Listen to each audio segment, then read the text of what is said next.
Ladies and gentlemen, welcome to episode 13 of Zooming Conservation, where we focus on one of the most iconic and yet majestic species of our planet, tigers. Today, we are honored to have an exceptional guest with us, R. Srinivas Murthy, a retired IFS officer who has dedicated his career to wildlife conservation. Mr. Murthy served in the Indian Forest Services from 1987 to 2020, holding various significant positions. Throughout his 33-year career, he made remarkable contributions to wildlife conservation and forest management.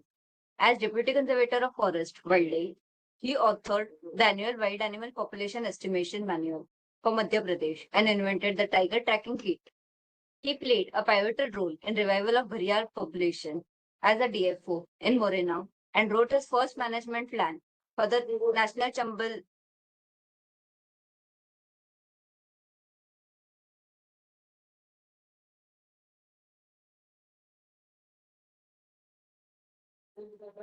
as Chief Conservator Forest and senior faculty at the State Academy of Administration. Mr. Murthy initiated the innovative Bhopal bird watching camps in 2005, which laid the foundation of various nature awareness programs in the state. His leadership as a team leader was instrumental in reviving the Panna population of tigers from zero to over 90 between 2009 and 2015. His approach to tiger conservation with people's support at Panna has become the model of tiger reintroduction, even influencing the conservation efforts in Cambodia. Mr. Murthy's contribution extend beyond tiger conservation. He initiated a Panna vulture population estimation in 2010, which has become an annual state-level process since 2017. He authored the Tiger Conservation Plan for the core and corridors of Panna Tiger Reserve, which is now implemented and approved by National Tiger Conservation Authority. Additionally, he co-authored Our Tigers Return, a children's book about the revival of tigers in Panna. Currently, Mr. Murthy is General Council member of Bombay Natural History Society, BNHS, and serves at various committees of National Biodiversity Authority. He is also collaborating on comprehensive book about Panna story in Hindi and English. His service have been widely recognized, earning him several prestigious awards, including Bagh Mitra 2011, award from WWF and PATA, the RBS Earth Hero Awards in 2015, and the Madhya Pradesh Gaurav Samman in 2016, among others. Please join me in welcoming R. Srinivas Murthy to Zooming Conservation. Mr. Murthy, it's an absolute privilege to have you with us today. We look forward to hearing about your incredible work and insights in tiger conservation. Over Thank to you. you. Thank you, Apurvaji. Thank you for your kind introduction. And then, of course, the first go I would like to wish everyone on this International Tiger Day. Let us join hands. In the name of the tiger, let us take care of our Mother Earth. That has to be the final goal. Then another important issue is that I have shared my Panna story several times, different perspectives. But when I came a phone call from you and then Central Zoo Authority, when I asked Ricky what is your expectation, simply said, sir, ex situ conservation and in situ conservation, and then zoo perspective. With those issues, now I could find Panna. Story is same, but perception changes. So let us see how good I am able to convey my understanding with respect to Panna, wherein both in situ as well as the ex situ conservation practices, without exactly naming them so, are understanding so, key how Panna got implemented it and then found a very new path of tiger conservation for the rest of the world. So from here now, I will share my presentation.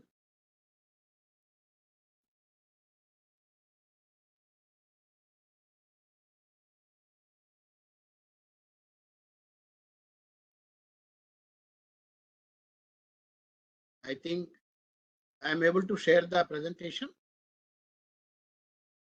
Apurvaji? Yes, sir. Okay, I am that's able to great. see your presentation. That's great. Thank you. Yes. So someone is interested in knowing more better things about Panna, I have provided my email here. But other than that, here I am focusing only with respect to in situ and ex situ conservation practices that have been experimented successfully in Panna. That's one important issue I would like to share here. There are very many aspects and very many layers that has gone into Panna, making it a success story. So I am not really addressing them here.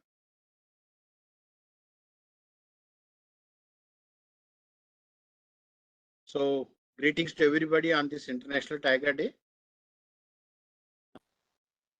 I am told that most of the audience here are from zoo background, but for those who are from general background, I would like to give these explanations here. There are two ways of conservation. One is ex situ and in situ. In is within, ex means outside. And then situ is basically a Latin word which means original space. So if we put these things together, a conservation, nature conservation that is done on site, that is in nature, that has been known as in situ conservation. And then in India, we have national parks and wildlife sanctuaries. To give a very good example in this regard, with respect to ex situ conservation, now you do it outside the natural habitat. That's like zoos and seed banks. When agriculture is in a way a ex situ conservation. Just I would like to bring this issue before everybody. And then why ex situ conservation is required. That's another important issue because you cannot keep all the eggs in one basket. So any epidemic can happen in a in situ conservation area. In such a situation, you need to have a safe wallet of genes with yourself. Here I would like to bring in the Jurassic World, the film, Richard Attenborough's film. I think most of you have seen it. I think Spielberg film. Most of you have seen it, where that gentleman rebuilds the dinosaur from the blood of a mosquito. So that is one safety gene that he, what should I say? He made his own imagination of a creative freedom that's available for the film media. So similarly, even if we are going to see the examples here within in India, we especially the lions, Asiatic lions, were left around say 20 plus. And then the King Nawab of Junagadh has taken pains to breed them and then brought them outside the zoo to a Sasangir area where a open conservation program is happening. And second thing, it is to allow evolution as well as the preservation to know the breeding and other biological aspects of endangered species. And then these can really act as epicenters of nature education. So these are the three basic objectives. And then if we want to recollect what is ex situ conservation, it's opportunity to study the biology, understand the threats, endangered species eventually, consider successful species recovery programs, which would include restoration and reintroduction. So this is the basic definition where with this perspective, now we are going to see how the Panna happened. So these things I have already explained you. Other than Gir, we have very recent started in around say 2000 where BNHS has started vulture breeding program because very drastic reduction of vulture populations happened in India. Of course, they are there in 4 or 5 places as of now, but Pinjore and Bhopal are 2 examples. Then here comes the Panna ex situ conservation model, where I am going to explain those things while I am narrating my story. That is gorilla conservation enclosure. Basically, orphan tigresses cubs are being reared here with a human care, but finally they are taken for the rewilding experiments outside the Panna. Kanha. Then even cheetah reintroduction program, especially the cheetahs from Namibia, are again came from ex situ conservation. So Panna is a rare experimental ground when the debacle took place, where both in situ and ex situ conservation models supported and complemented each other, where successful tiger reintroduction and hand-reared tigers were rewilded for the first time in the world. That is one important issue I am going to address here.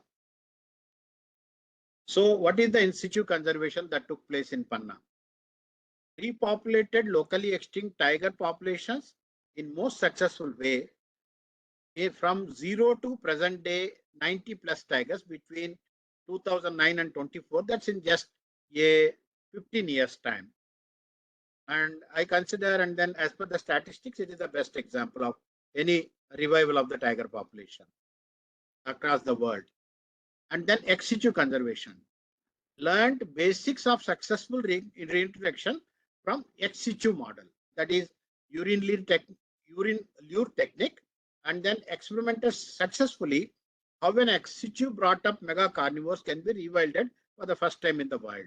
Now these two stories of tiger revival and Panna will go together, one by one rather. With this one slide, I would like to introduce everybody to the entire Panna story that took place 15 years back. At the top corner, left hand side, you can see two tigers moving together. That is the original tigers of Panna. They are very hefty, very bold, physics wise, because it's a very dry climate and it's highly demanding. Unless you are the fittest, then you cannot survive. That is the actual position. And at the other side, you see one tiger moving out, especially a male tiger, and that is the last male tiger that has been recorded in January 2009. The camera trap, it was recorded by Wildlife Institute of India. Now you see with a bigger picture where in situ conservation has really came up in an excellent way, and T1 has given her second litter here. Of course, first litter photographs I am going to share while I am sharing the story there. And then these two tigers in the top below corner, here are two tigers are T4 and T5, which got rewilded for the first time in the entire tiger conservation range countries. Just to bring you where the Panna is that on the northeastern corner of the Indian ranges. I have encircled it, and you have down below Bandhavgarh Tiger Reserve. That is the nearest another tiger reserve with Panna. And the landscape is like this. It's known as tabletop topography. You have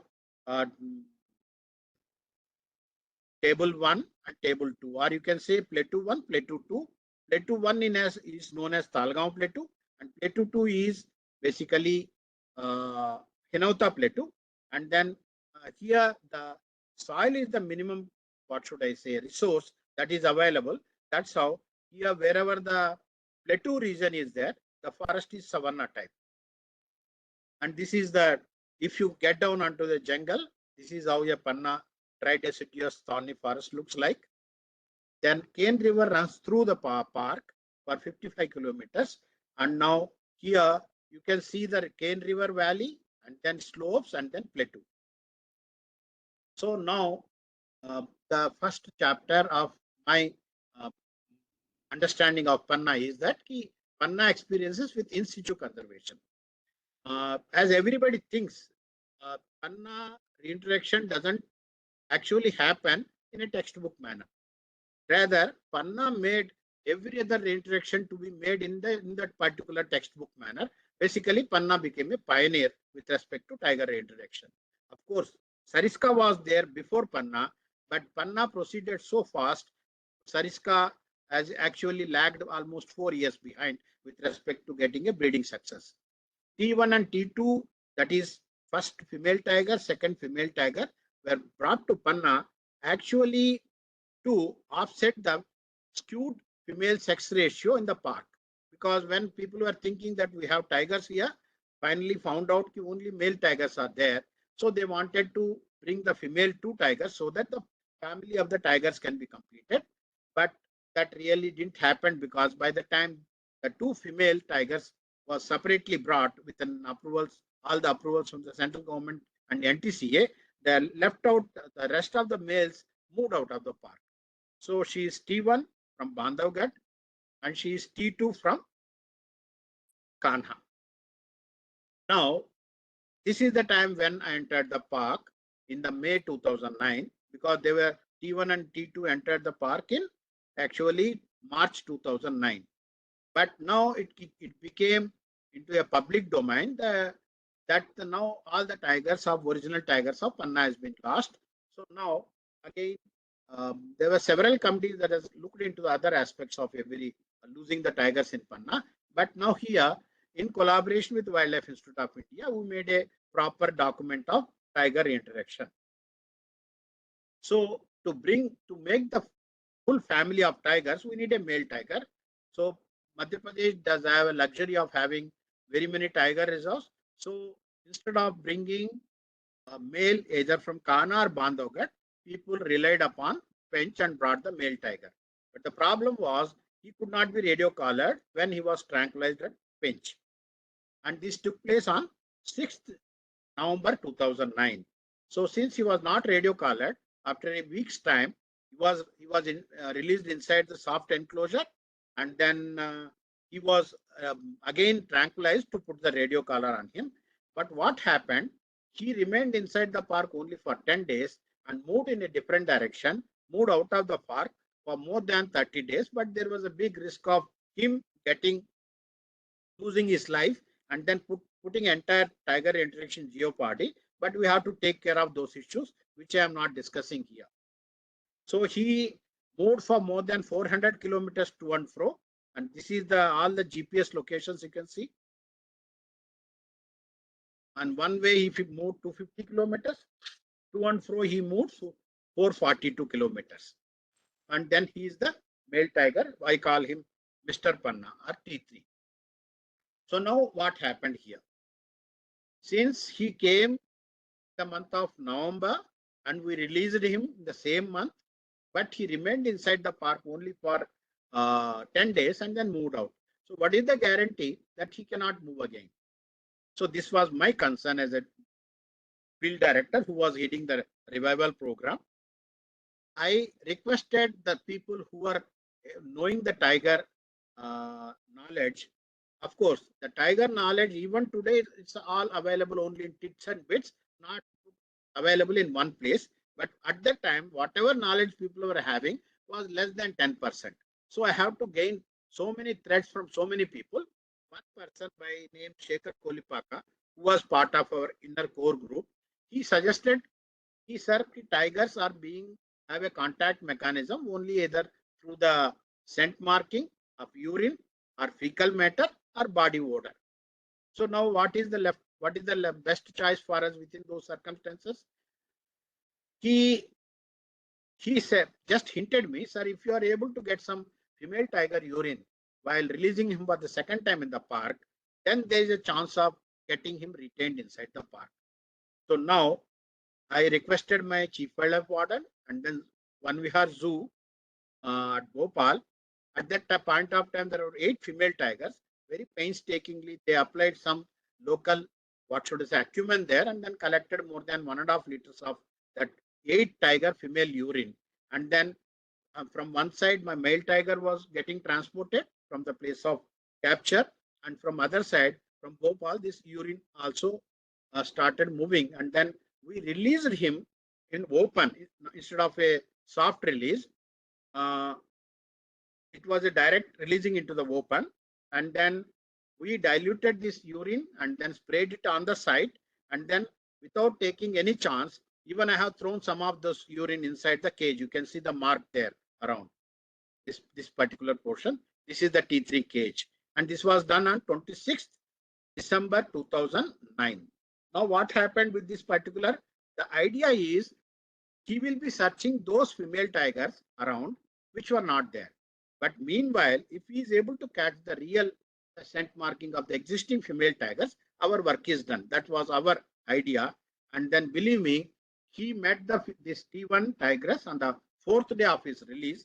That is, he met him on 30th December and then they remained together for almost 4 days, and then resulted in the successful breeding. And this is the first ever successful tiger interaction milestone, where a female tiger and the male tiger, which were brought from the outside of that particular area, successfully bred and then given birth to the tigers. And then we even celebrate the tiger birthdays on 16th April 2010 onwards. Rather, I would like to say the tigers met each other in on 30th to 3rd January, and then they have the shortest possible time to deliver any success with respect to tiger interaction.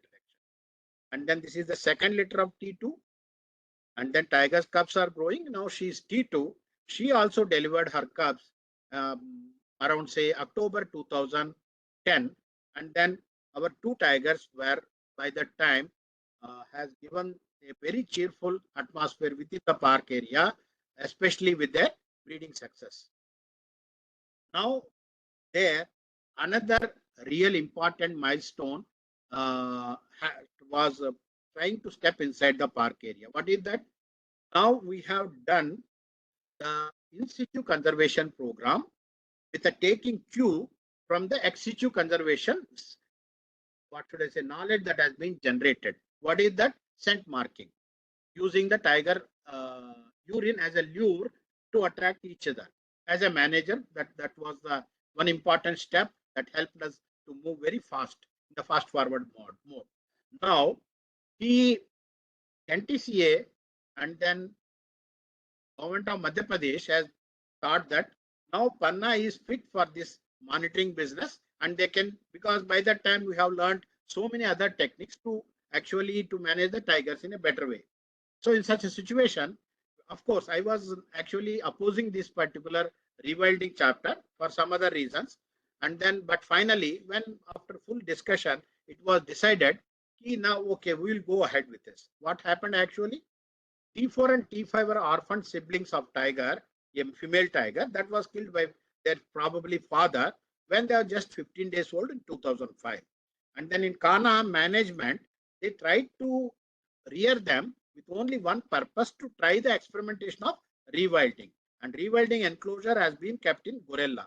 If anybody, forest officer, or you happen to go, it is there in the Mukki range. Please go and see that. So now we have to make a separate plan of rewilding, how it need to be done, and we have done it.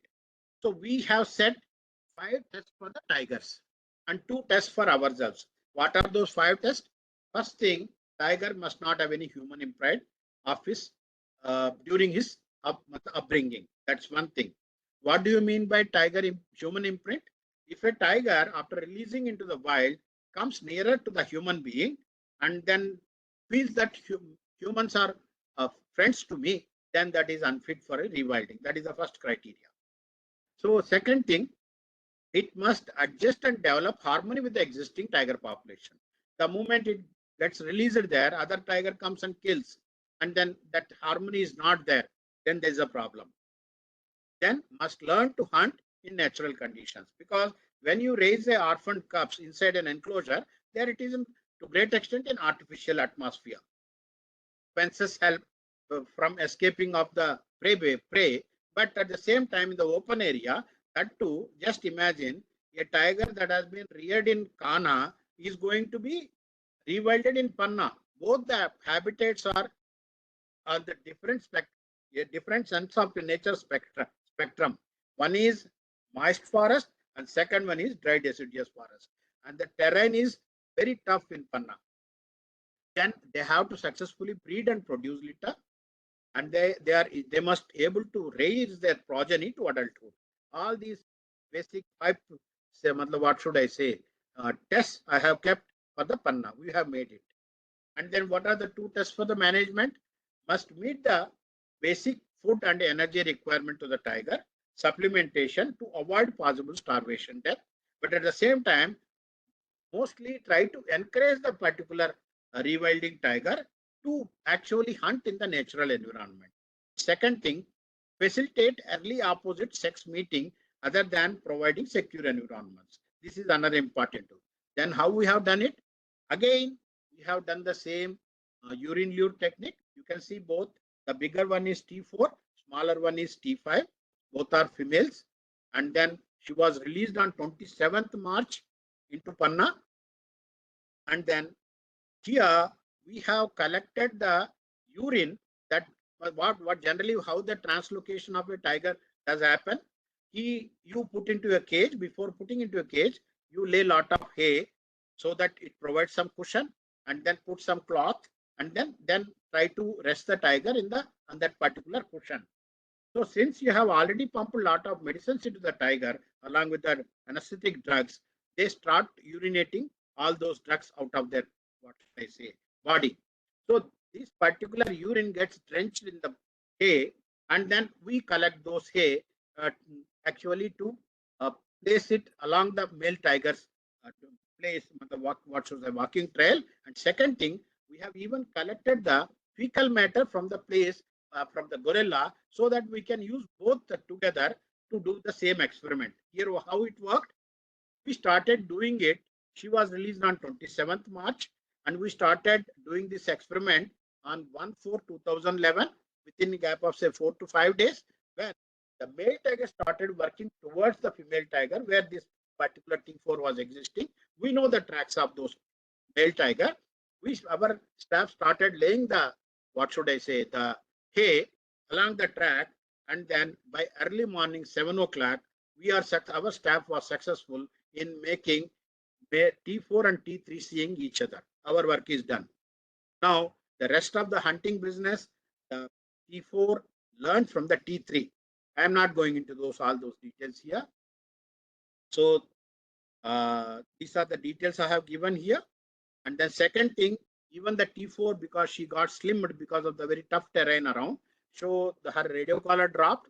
But because we know that there was a meeting period and mating period between the male and female tiger T4 for more than 60 hours, so we took the risk of not radio collaring the T4 to see if she is already pregnant.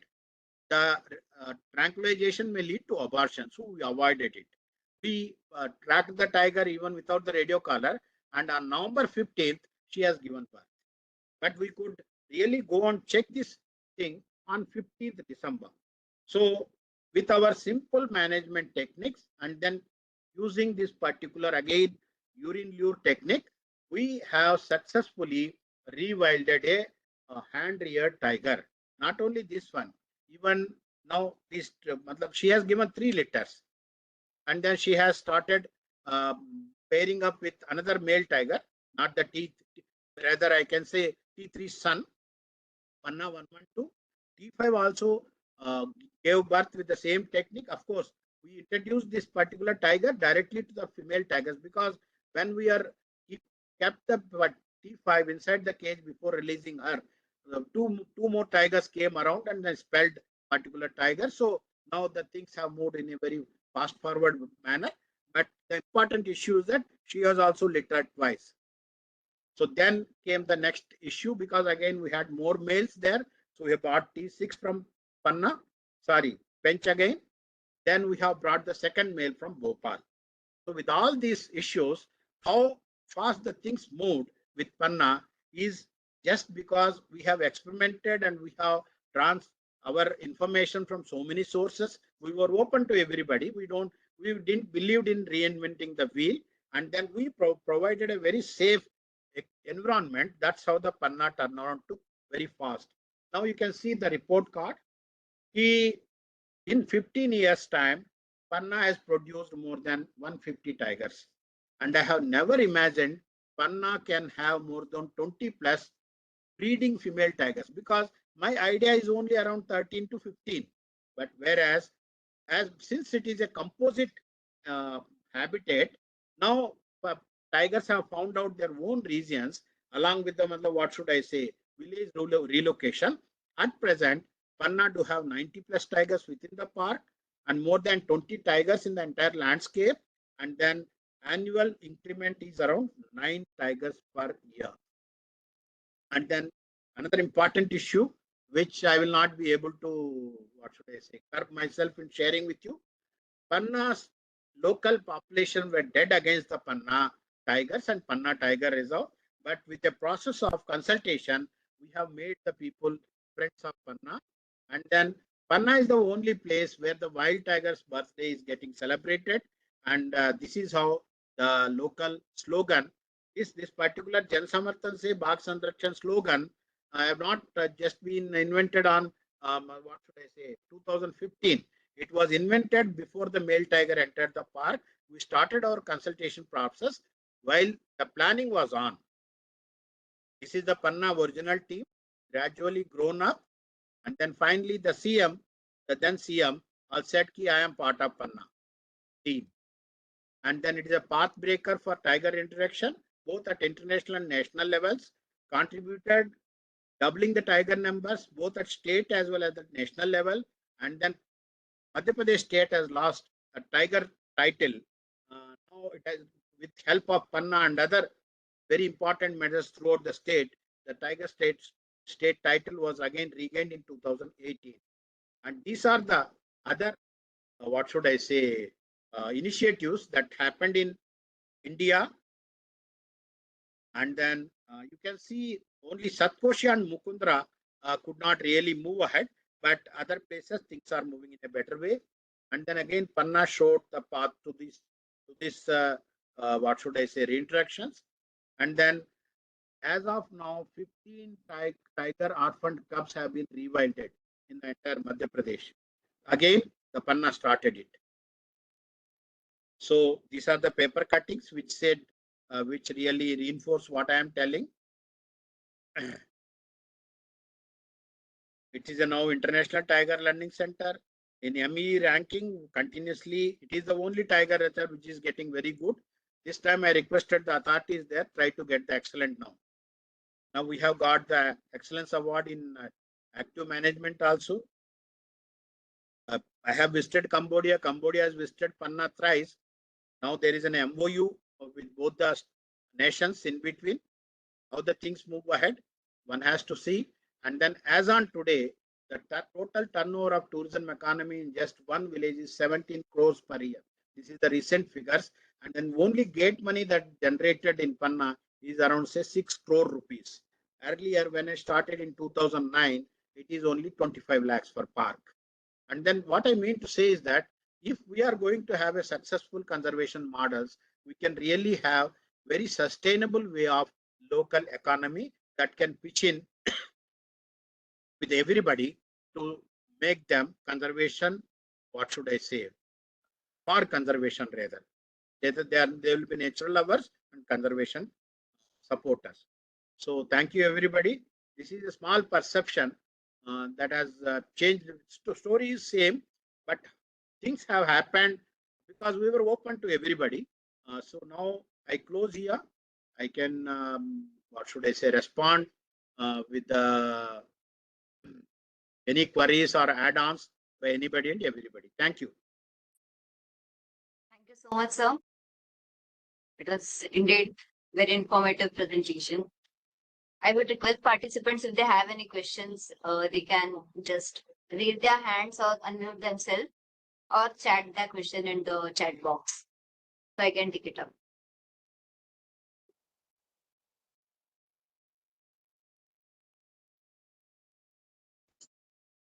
Sir, I am Justin Mohan, sir. Excellent presentation. Justin. It's Good always evening. Good evening. I'm traveling. Actually, I'm traveling, but I got I was fortunate to hear the entire presentation, sir.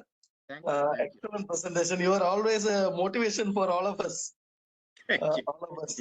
Sir, today also there is a news based on a report from the government of India that on average 1 person is getting killed in India since 2019 due to tiger attacks. And on an average, 2 persons are getting killed in the country since 2019 on account of elephant attack. Okay. So, in your view, how can government or the departments come together to resolve this problem, sir? Because the department is doing a lot of things, but in your view, what could be 1 or 2 suggestions from your end? Because today is a World Tiger Day. Yes, And yes. we are eager to hear the solution from your sir's mouth. Okay, matlab I had some amount of tiger elephant experience, but I have two examples within Madhya Pradesh where there is a lot of conflict between the tigers and people in Bandhavgarh. I'm seeing it as a matlab what even after entering the service into Madhya Pradesh. And then in Panna, that doesn't happen. I have gone through all the records. Tiger attacks in Panna doesn't happen. One thing which I tried to observe and then I learned from others is that open habitat gives a interface where both the wild animal as well as the human being are able to see or perceive each other and then move out. When there is a dense vegetation, then there is an issue. At the same time, elephant is known to be a gentle giant because it walks in a dense, even dense forest, it doesn't make any noise. Second thing, if they are habituated to the human presence, then there is another issue of they becoming cunning. So certainly that dealing of elephant problem with respect to human habitations is a very tough task. But at the same time, what I can say is that with my experience, department to have a communication program. Another important mantra in Panna that we have actually our mission leader, Mr. Dharmen Shukla, has what should I say, made us to imbibe that particular criteria is that Murthy and your team, you have only three mantras to follow. That is communication, communication, communication. If the department is able to communicate with the people, their anguish will come down by 50%. If we are able to get some solutions from them, from the people itself, because you will get very many good solutions, those acrimony can be reduced.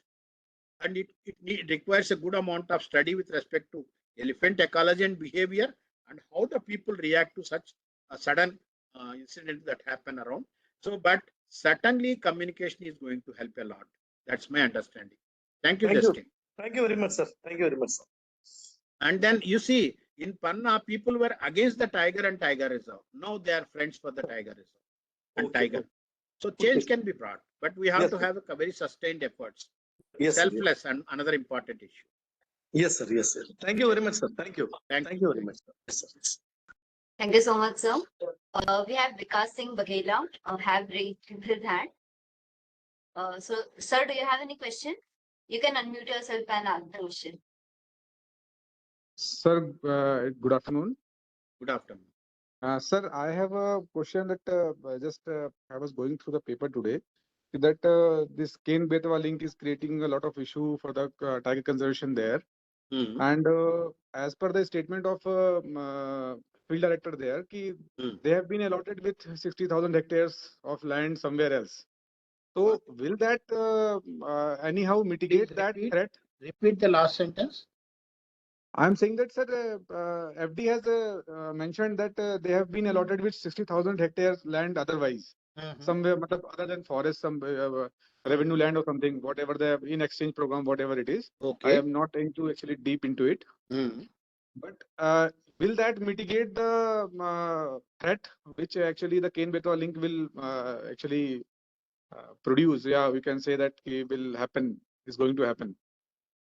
Exactly, because good that you raised this question, but for me it is difficult to say what the field director actually telling about the what should I say compensatory land that they are going to get.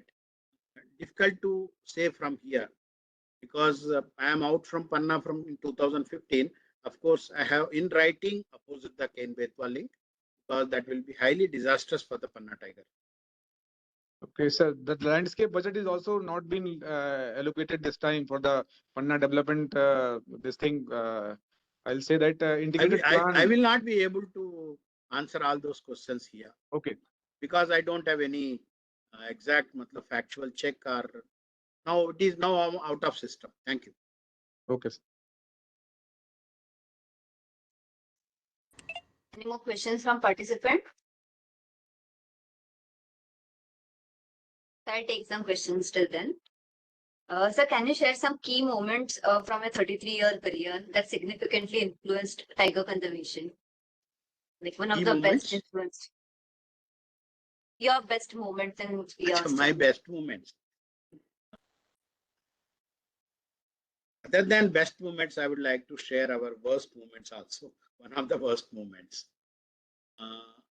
Actually, T1 has gave birth to 4 cubs, and then there a lot of jubilation, and then good amount of PR also, both at the national and state level, regional level also. But what happened? I said ki tigers should develop harmony among themselves. It's very difficult for anybody to understand just when I say what is harmony. Ki, let us see, put it in a human scenario. Ki, if we have persons who are in love with each other for several years, then gets married, what is the guarantee that they will live together without any fights around? Because individual traits are different. The same thing is true for the tigers also. Of course, the T3 and T1 mated in less than four days. And then that was a successful, breeding. But at the same time, T3 was highly, what should I say, bullying type. At the same time, the T3 was never liked by any of the other tigers. Of course, he is one of the biggest father around for Panna, because whatever genes that you see, his particular contribution is there. But again, because of his dabang nature, none of the females liked him. That's one thing. So in such a thing, so the August 2010, there was an fight between T3, T1 and T3, because T3 wanted sex from T1, but at the same time, T1 was highly apprehensive about the safety of our cubs. But in such a situation, what my staff could see was most of the staff were given total freedom.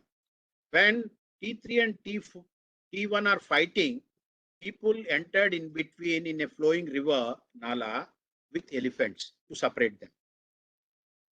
But after this, what happened? We have lost 2 cubs. But initially, we had seen only 1 cub. Then there was a big news that appeared in Delhi media telling that poachers are the poster boys. So now we are the poachers. It was such a shame. It was such a sad moment for us. For almost 7 days, we went into a shell. We're searching for what happened for everything. My detailed report is there with the government of India as well as the state government also. The tiger could recover the 2nd cub. Those 7 days were the saddest moments. That day when we have seen 2 cubs together, that was one of the happiest moments, other than when the tigers have given the litters. So very many, high moments and some of those low moments. But the biggest, happiest moment for me is that when people of Panna accepted Panna Tiger Reserve as of the Panna Tigers. They own the tigers. That's the biggest, happiest moment. And second thing, people really think that we have done big wonders with respect to tiger conservation. Other than that, what the real wonders that we have done is that with our strictest protection regime, the herbivore numbers have gone to such an extent there. Even today, with the highest tigers there inside the park, they are able to thrive, because without food, tigers cannot thrive. There will be a very, negative correlation with the number of raising predators, and then going down, the prey will certainly go down. At the same time, just you see Apurvaji, in Panna, it has the highest number of panthers in the entire country, more than 280 panthers.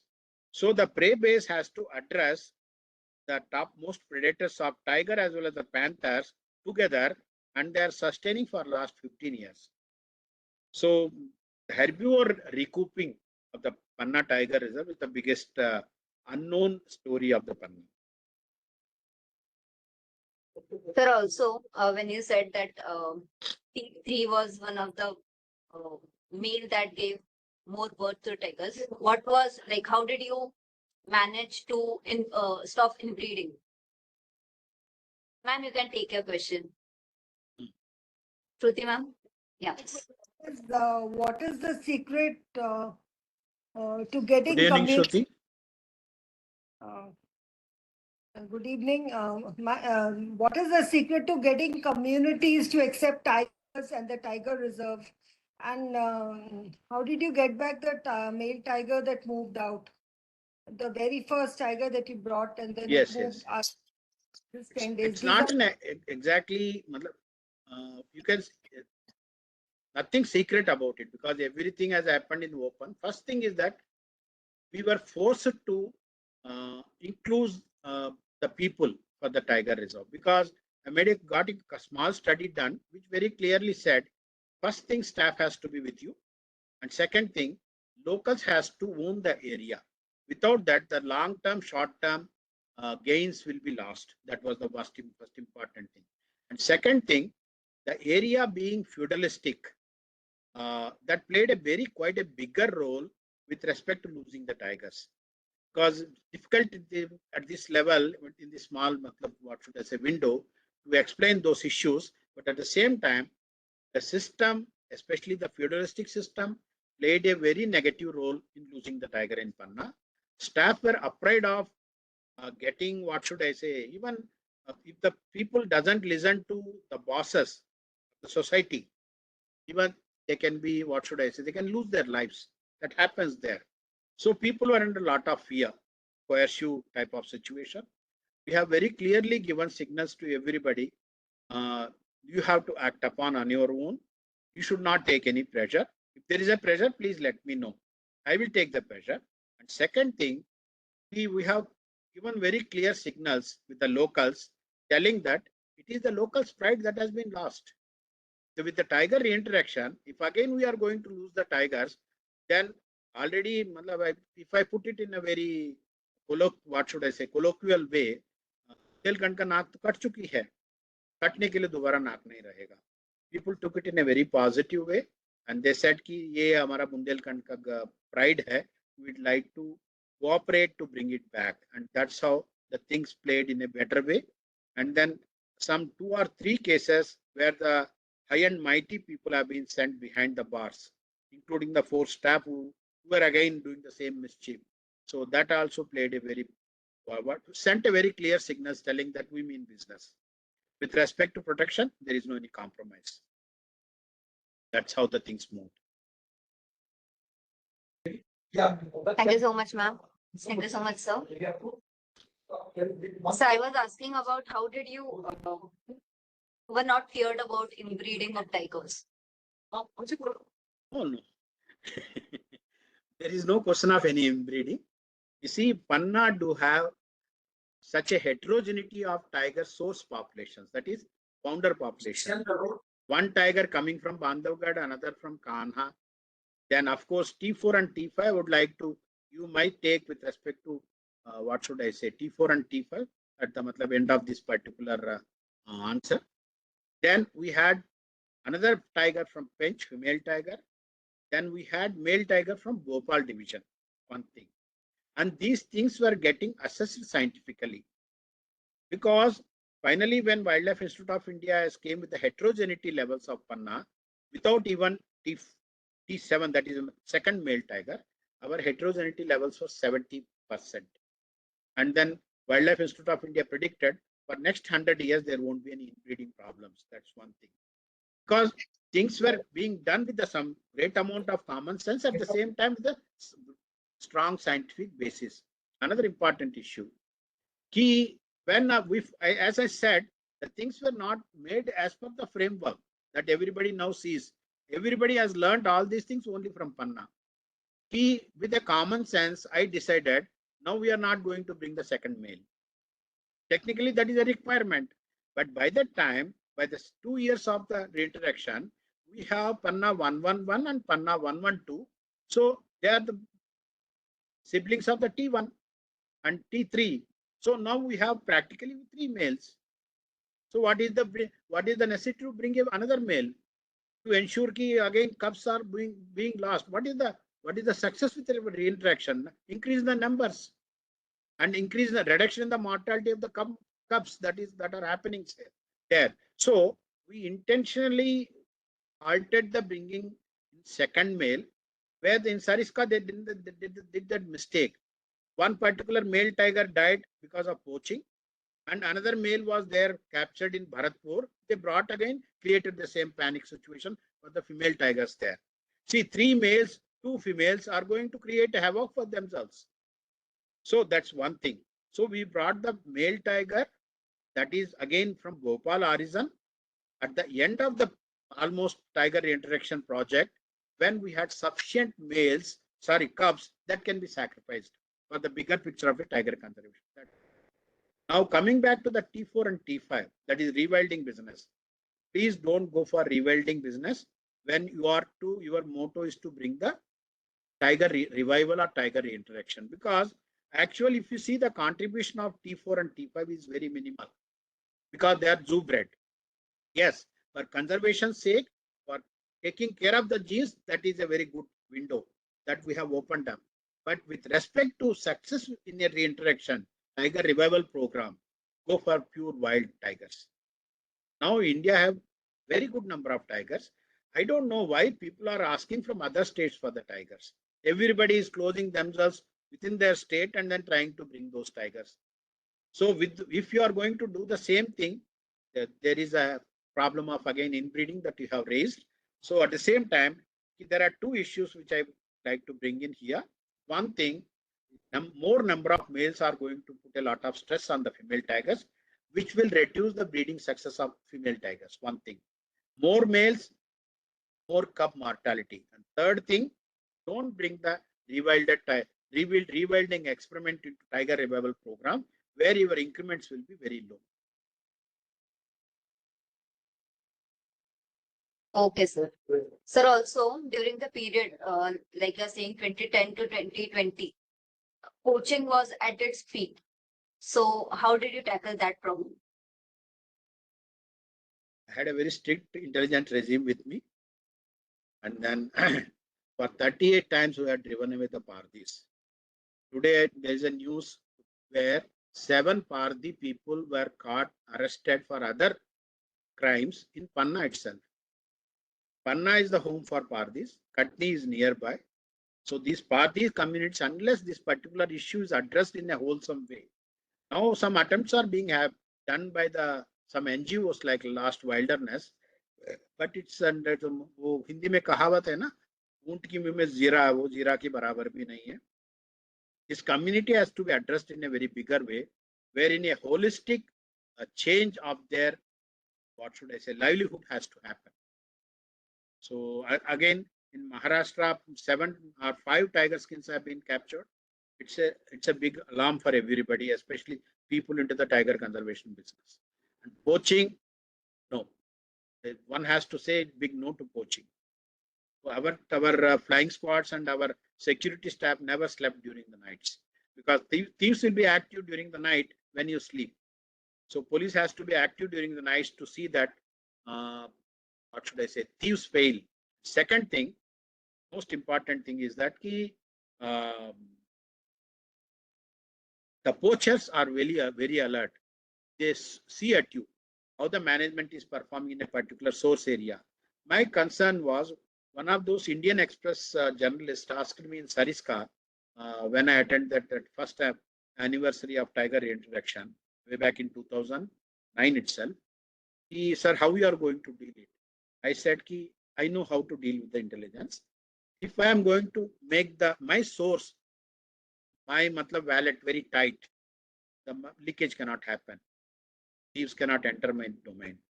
That was how we have addressed the issue of security. But also there seems to be drastic drop in poaching after 2020. So why do you think that is? Why? What is it? There seems to be drastic drop in poaching of tigers after 2020 in last 4 years, 4 to 5 years.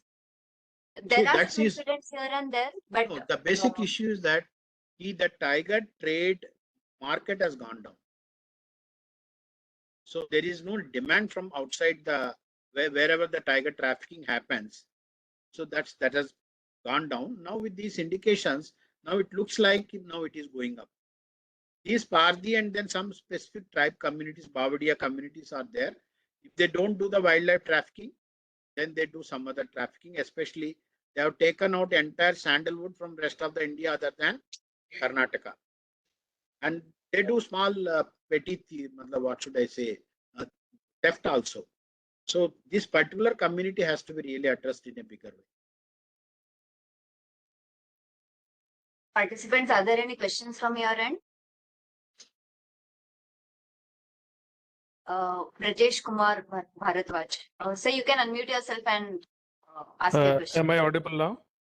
You Yes. are audible, Brajesh ji. Good afternoon to everybody. Namaste, namaste. Namaste, sir. Do you have any saturation figure for tigers? Let's say we have 3,900 tigers in India, vis-a-vis land available. So when is the honeymoon of Project Tiger going to end? Let's say at 5,000 numbers, or let's say in Panna, you said you have about 90 tigers, and you say, okay, at 130, the land is enough, the honeymoon is over. So how long this honeymoon with the Project Tiger is going to continue?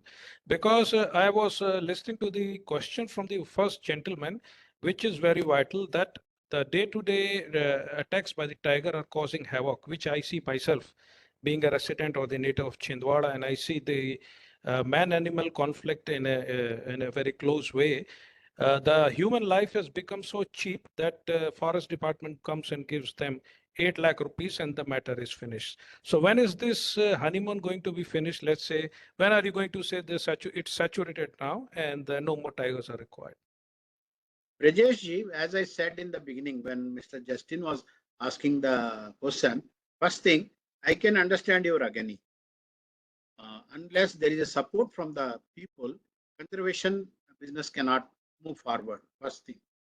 Second thing, we need to have a site-specific strategies to address this issue.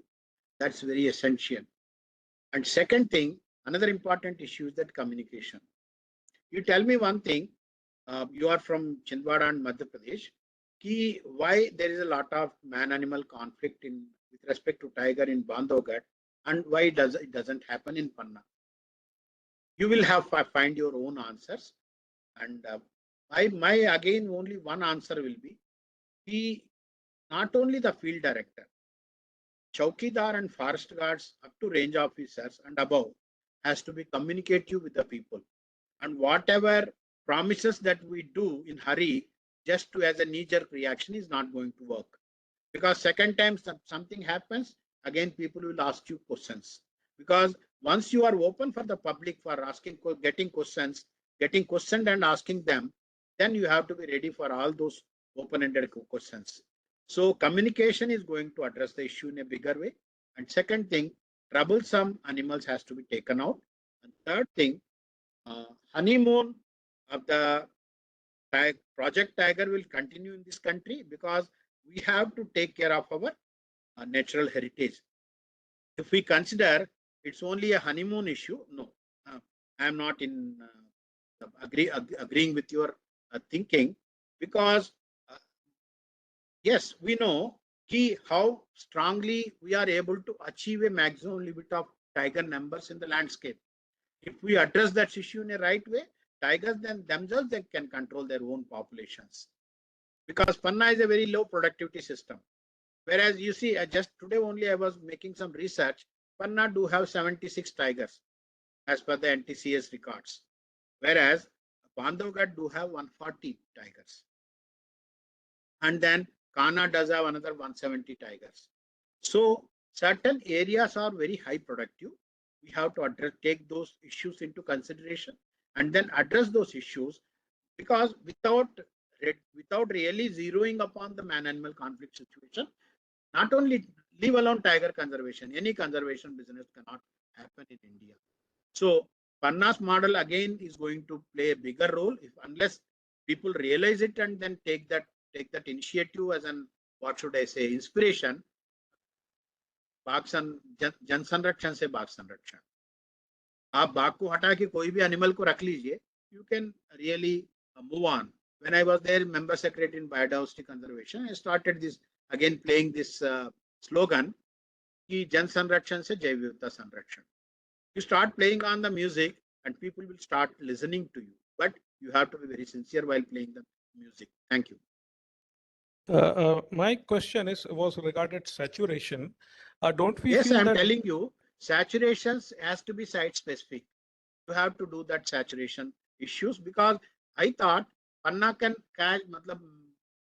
have maximum 35 tigers, because till हमारा दिमाग में वही था ना 35 tigers का पुराना जमाने का, लेकिन आज की स्थिति में वहां पे उसका डबल टाइगर्स हैं, लेकिन there is no any conflict with the people around. That's very important issue. What I mean to say, हम लोगों की असेसमेंट प्रकृति के बारे में काफी कमजोर है, तो ये इश्यू है। और पन्ना की जो इकोसिस्टम है, as I said, it's a composite ecosystem. Flat है, स्लोप है, फ्लैट है, फिर रिवर वैली है। तो जहां पे स्लोप्स हैं वहां पे जो एनिमल होल्डिंग कैपेसिटी है वो बहुत हाई है। पन्ना की बराबर का जो सांबार का जो नंबर्स है मैंने दूसरी टाइगर रिजर्व में विजिबली नहीं देखा, क्योंकि again Panna is a open ecosystem, आपकी विजिबिलिटी ज्यादा रहती है। तो मेरा ये कहना है कि जो बहुत सारे कंसिडरेशंस हैं हमको अपने को उसमें फिट करके समझना पड़ेगा। यहाँ बैठ के हम एक जनरलाइजेशन नहीं कर पाएंगे। Thank you. Thank you. Thank you so much, sir. Are there any more questions from participants?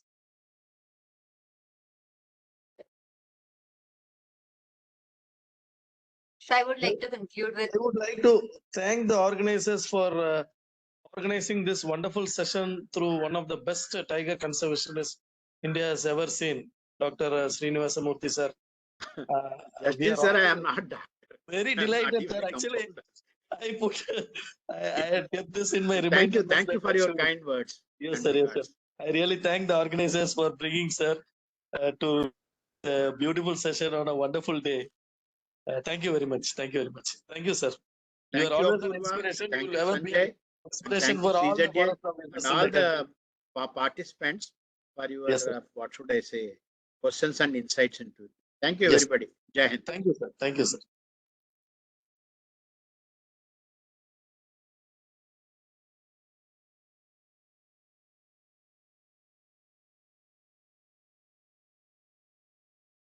Purva ji close कर दो।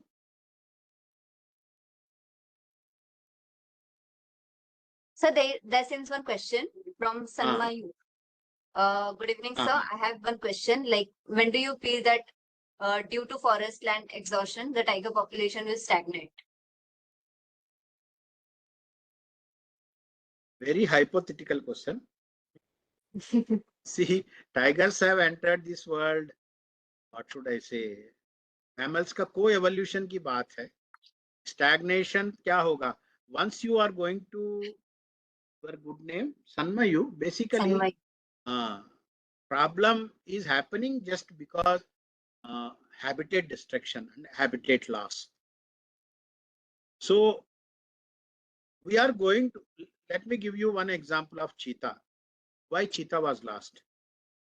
If I find myself a good amount of cheetah population was there in part of Central Highlands, and then they are all in the open land, predators rather, and they have a black buck and chinkara grasslands.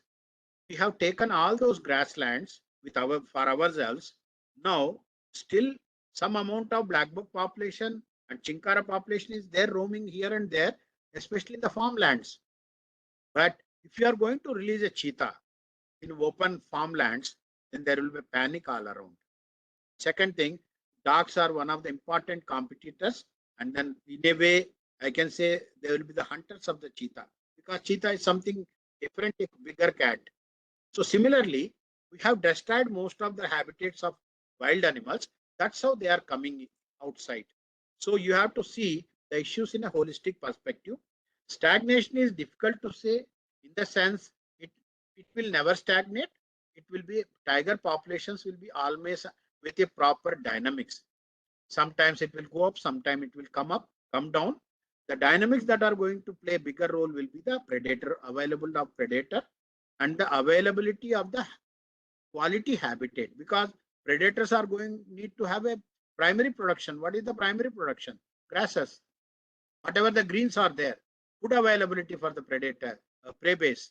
If the habitat quality goes down, then prey base will come down. With the prey base coming down and more predation and poaching, these two another factors adding upon, the predator population will also come down. It will never stagnate. The entire nature is a dynamic system. Try to understand it. Thank you. Welcome, sir. So with your permission, can I proceed with the vote of thanks? Ladies and gentlemen, as we conclude this enlightening episode of Zooming Conservation, I would like to extend a heartfelt vote of thanks to our esteemed guest, Mr. R. Srinivas Murthy. Sir, your dedication to wildlife conservation, particularly in the realm of tiger conservation, has been truly inspiring. Your innovative approaches, leadership, and tireless efforts have made a significant impact on preserving India's rich biodiversity. We are grateful for your time and you have taken to share your extensive knowledge and expertise with us. To our audience, I hope you found today's session both very informative and motivating. The incredible work done by the conservationists like Mr. Murthy is a testament of powerful dedication towards the community support and protecting our natural world. Keep joining to our series of Zooming Conservation. Once again, thank you so much, sir, for the remarkable session. Thank you. Thank you. Thank you, sir. Acha, one more question is there. Oh. Yes, sir. Like there are many news that tourists create koyas in national parks. Charging of animals have been seen. Yes, Vidushi. Good evening, sir. Most of the time it is our fault when we become more curious to see an animal from a closer distance.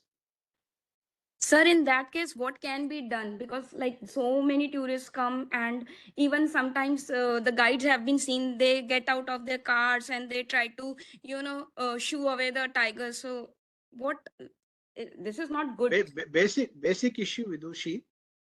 The issue is ki local management has to be alert. That's very important issue. If we are alert, then things can happen, what should I say, in a better way. Okay, So sir. it's a day-to-day management. It's like you manage your house in a better way. How clean you are going to keep your house, that's going to depend on you rather. So the same situation. There are so many management issues for a park, and everything need to be addressed by the man in charge, and then get the work done through his chain of subordinate officers down below. If the guide is sensitive enough, then he can really advise the people not to do the nonsense. Thank you. Okay, thank you, sir. Thank you, sir. Thank you, sir. Questions seem to be never ending today.